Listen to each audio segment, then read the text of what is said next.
आज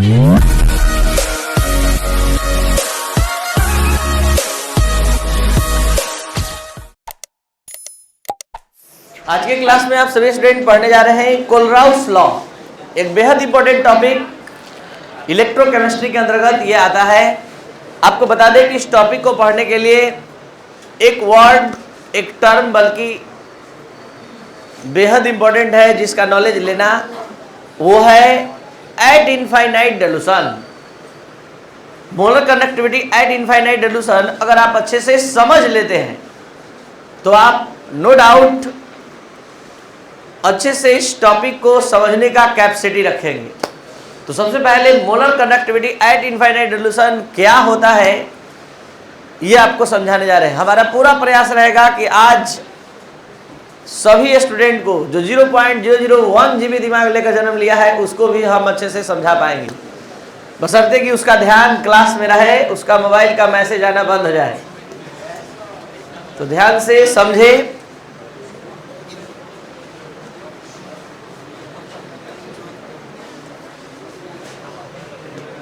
देखिए ध्यान, कोलराउस लॉ एक बार फिर से इनफाइनाइट डिल्यूशन पर मोलर कंडक्टिविटी का हम स्टडी करने जा रहे हैं। यह है दो इलेक्ट्रोलिटिक सॉल्यूशन।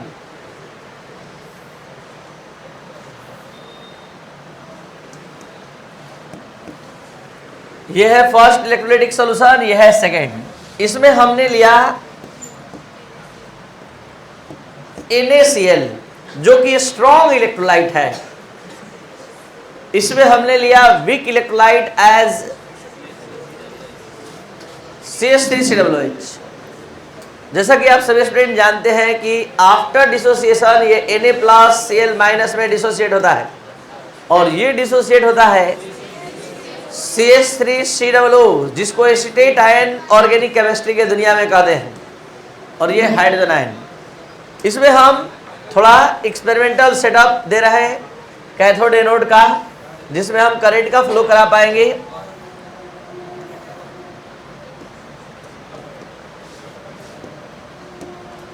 ये है आपका एनोड और ये है कैथोड। जैसा कि आप सभी स्टूडेंट जानते हैं कंडक्टर दो टाइप के होते हैं, एक मेटालिक और एक इलेक्ट्रोलिटिक। यहाँ हमारा जो एक्सपेरिमेंट चल रहा है वो इलेक्ट्रोलिटिक कंडक्टर पर। यहाँ हम कंडक्टिविटी का स्टडी करने जा रहे हैं, लेकिन मतलब इलेक्ट्रोलिटिक कंडक्टर जो आयन के मूवमेंट के द्वारा कंडक्टिविटी पेश करते हैं उसके कंडक्टिविटी का स्टडी कर रहे हैं। ध्यान दिया जाए, जैसे ही हम इलेक्ट्रिक करंट का फ्लो कराते हैं ये आयन, ये इलेक्ट्रोलाइट जो है अपने कंपोनेंट आयन में डिसोसिएट कर जाते हैं। ये कंपोनेंट आयन में डिसोसिएट कर जाते हैं और आयन के मूवमेंट के द्वारा ये अपने कंडक्टिविटी को शो करते हैं। उसी तरह से इसमें भी।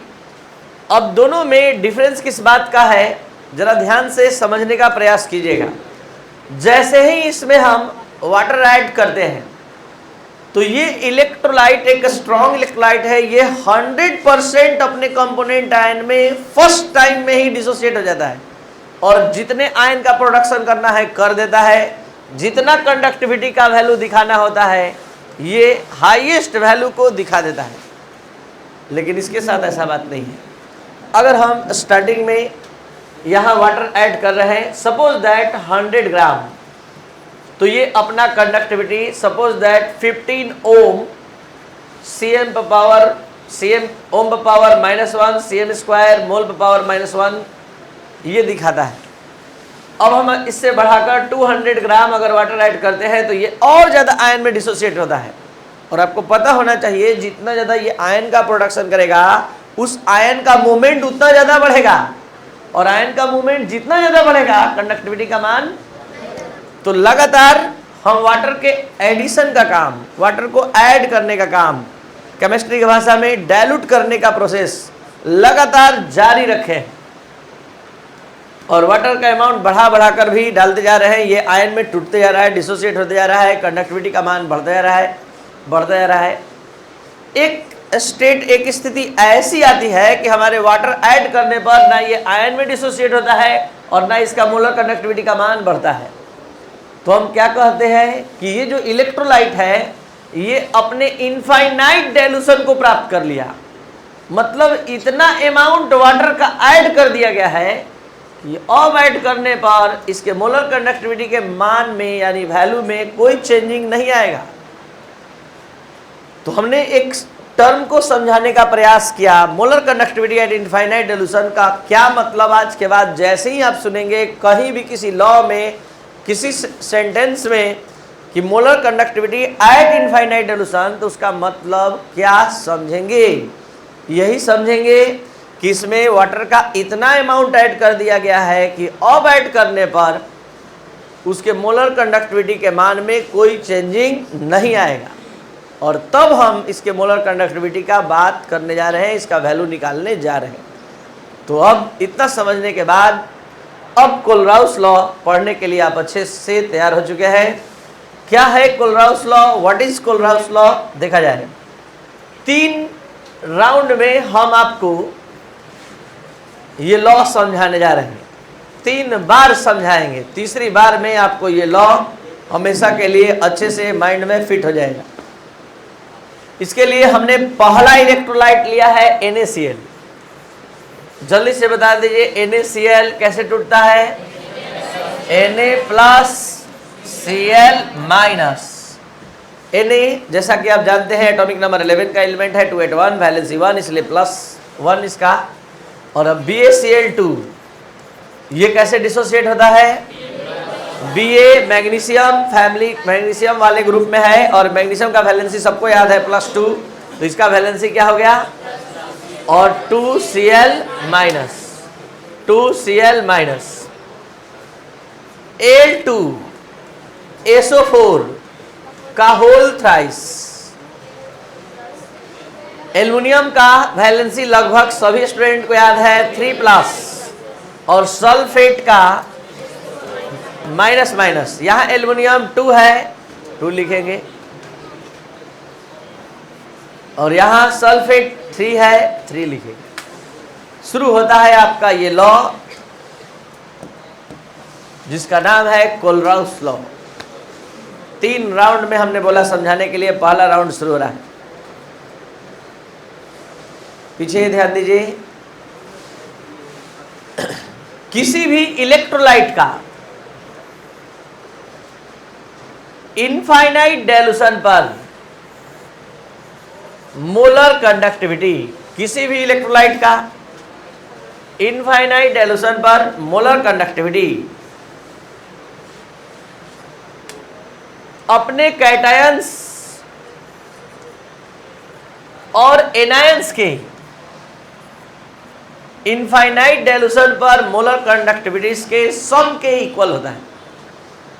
फिर से जो बोल रहे हैं बोर्ड पर दिख रहा है, ठीक है। किसी भी इलेक्ट्रोलाइट का मोलर कंडक्टिविटी इनफाइनाइट डाइल्यूशन पर अपने कैटायंस और एनायंस के इनफाइनाइट डाइल्यूशन पर मोलर कंडक्टिविटी के सम के इक्वल होता है। This is called Kohlrausch law. एक बार फिर से, BaCl2 पर molar conductivity at infinite dilution for any electrolyte is equal to the sum of ionic conductivities of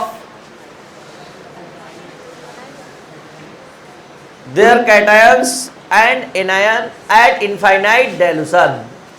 फिर से, किसी भी इलेक्ट्रोलाइट का इनफाइनाइट डाइल्यूशन पर मोलर कंडक्टिविटी अपने कैटायन और एनायन के आयनिक कंडक्टिविटीज के सम के इक्वल होता है।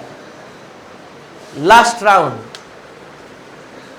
किसी भी इलेक्ट्रोलाइट का मोलर कंडक्टिविटी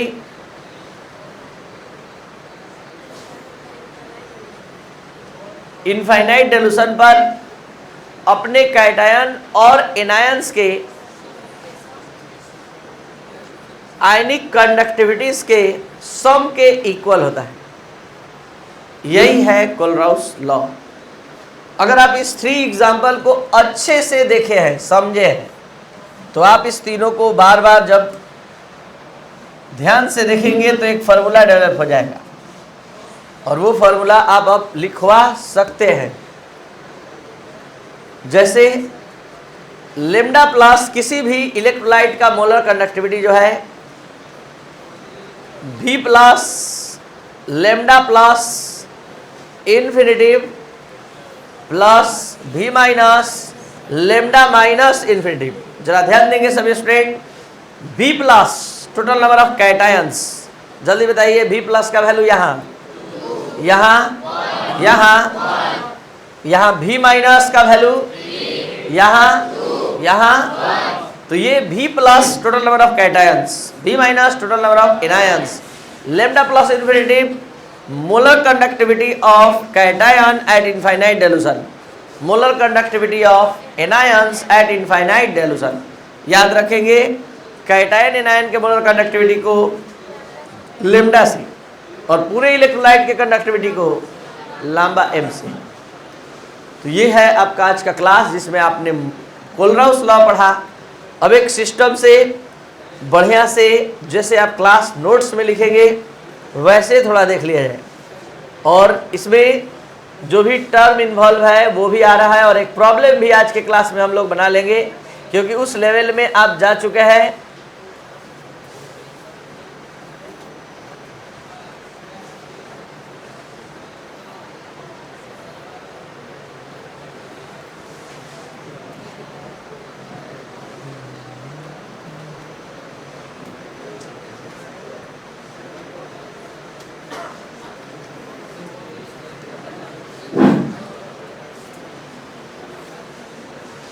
चलिए ध्यान दिया जाए, given by Kohlrausch in 1875 at infinite dilution. ध्यान देंगे हर एक टर्म को। एट इनफाइनाइट डिल्यूशन मतलब इनफाइनाइट डिल्यूशन पर, when the dissociation of electrolyte is completed then molar conductivity of electrolyte, यानी कि एट इनफाइनाइट डिल्यूशन पर when the dissociation of electrolyte is completed, जब इलेक्ट्रोलाइट का डिसोसिएशन कंप्लीट हो जाता है, the molar conductivity of electrolyte, किसी इलेक्ट्रोलाइट का molar conductivity is equal to, बराबर होता है, sum of the ionic conductivities of cation and anions, cation और एनायन के आयनिक कंडक्टिविटीज के सम के इक्वल होता है।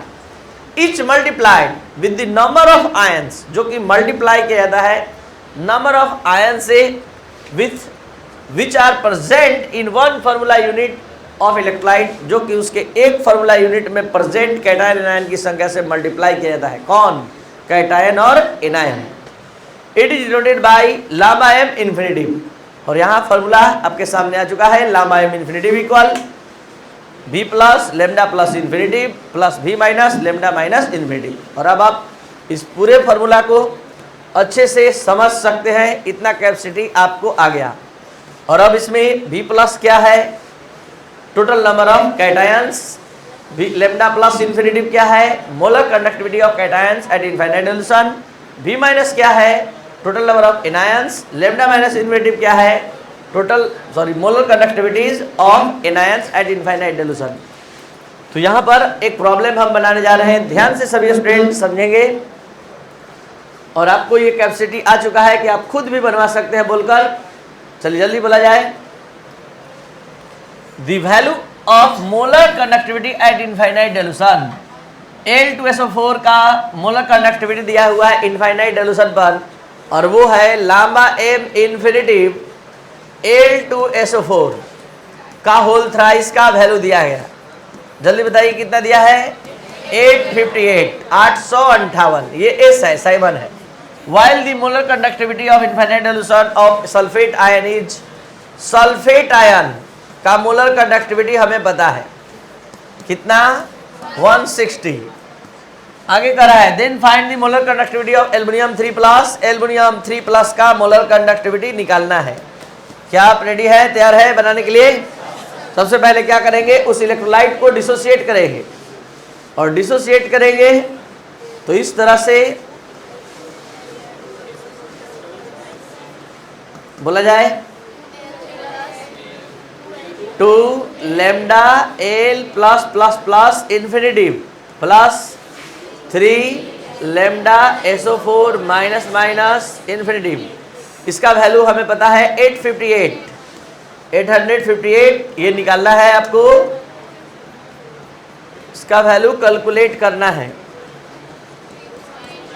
160। तो ये हो गया 858 माइनस 480 और 2 into infinitive. Finally lambda L plus infinitive eight infinite resolution equal 378 divided by 2, 189 इस cm स्क्वायर मोल पावर -1। तो ये था आपका आज का क्लास। अगर आप इंडिया के किसी भी कोने से इस वीडियो लेक्चर को देख रहे हैं, अगर कंप्लीट वीडियो लेक्चर आपको चैप्टर वाइज चाहिए तो आप 9431434546 पर व्हाट्सएप मैसेज करें और प्ले स्टोर से ऐप डाउनलोड करें, केमिस्ट्री का मतलब राजेश सर। ये चैनल आपको टाइम पर कोर्स, ये क्लास टाइम पर कोर्स प्रोवाइड करेगा और अच्छे से समझाकर हर एक टॉपिक को समाप्त करेगा। Thank you.